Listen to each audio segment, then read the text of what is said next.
a lot easier, so I can see who we're calling on. We'll get as many as we can. Roger Clark, I know, is going to do the first two from Sky, and then when Roger's done his two, I could do hands up though, so I know who's calling. So Roger, first. Sorry, yeah, can you hear me? Yes. Yeah. You can hear me, okay. Hi, well, you must feel that someone upstairs is smiling down Liverpool now. Is it all? Do you feel the momentum is in your hands now, and it's yours to lose now for that Champions League spot? I'm not sure. I'm not sure. So I don't think we have to think too much about that. We knew today that it will be a tough one.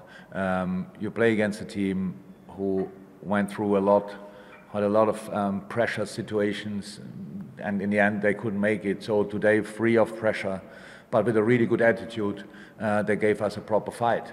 And but then being 1-0 down, that makes obviously life not easier. In a game where you have constantly the ball pretty much, and each time you don't have the ball, it's kind of a set piece.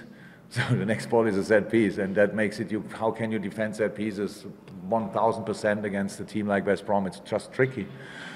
So it was a tough job to do. So I didn't think a second about momentum. I wanted us just to be full of desire and calm anyway. So, and that's what I saw, because we had to play football. You cannot really force it, like with shots from 35, 40 yards or something like that. You have to play through. We had to play in the most difficult spaces between the lines.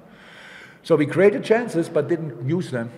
And we needed a corner in the last second, and our goalie to score of it. What a goal. What a worldly, unbelievable goal. The technique, absolutely insane. Couldn't have hit a better person, couldn't have been a better moment. Just perfect for today. But we didn't have a lot of these moments in the season, so I don't think we should take it for granted now, just because we had it once. We have to keep going. Was it your decision for him to go up for the corner? No, I only looked at the corner. I don't exactly know. I saw Ali starting, and I didn't. My part of the goal is that I didn't shout, "Stay back." I just let him run. So but no, it's the last minute of the game. Nobody has to ask usually a keeper for going the opposite box when you have to win, what we obviously had to. So he went there, and what a goal! It's incredible. Absolutely. Wow, we saw it now already 10 times back in the dressing room. It's absolutely incredible.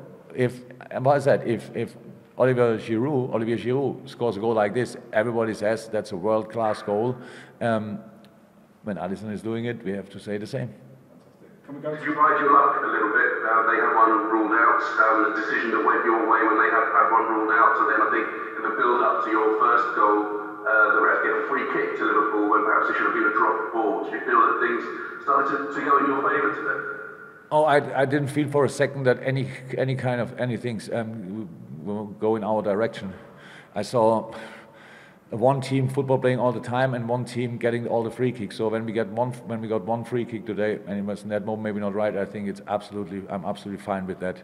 How I said, I don't know if things turn or not. We just wanna keep and have to keep going. We know how difficult Turf Moor will be with supporters, and that's really one of the toughest places you can go to. And so we have to be ready.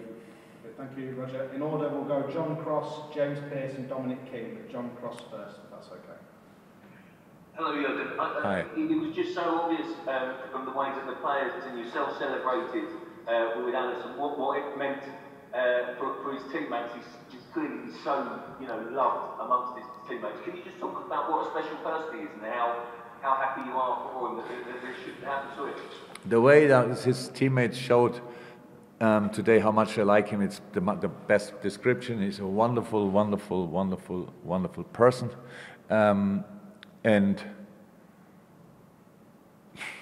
funny, smart, thoughtful, intense in moments. Is just a great guy, and yeah, how I said, couldn't have been for a better person to have such a special moment after all what he went through. I'm really, really happy for him. Thank you. We've got James Pearce and then Don King next. Hi, Jurgen. Hi. Just in terms of Diogo Jota, you said before the game he'll miss the rest of this season. Is there any danger of him also missing the Euros? And just in terms of Kabak, is there any chance of having him back for the last 2 games? Diogo, I don't know actually. How I said, it's not too serious, but how it always, you have to wait how it develops, how it heals. It's a little bone in the foot, and we have to see. So I think he will not be in a boot for 2 weeks or so. And when you get out of the boot, then the doctors will check how far the progress is. So I don't know that, but of course not a top moment. Ozan, no. From the long term, Ozan unfortunately is mean by long term, nobody is coming back, I think. And last question, since the last hand up, Dominic King to finish. Yeah, again, have you ever seen Alisson do anything like that in training? Does he fancy going up in training, or is that just completely taking you by surprise today? No, I said to John Achterberg that I will go on the press conference and will tell everybody finally it paid off, that he is doing that 4 times a week. But unfortunately, it's not true. It must have been in the long-term memory of him when he was probably outfield player as a kid. Nope, I never saw him doing something like this. I'm quite happy that he doesn't use the head too often and use his hand. No, never saw it. Absolute perfect moment. If he's never doing it again, I'm fine. It's an absolute perfect moment. Thank you, and thank you to West Brom. Thank you. Bye-bye. All the best.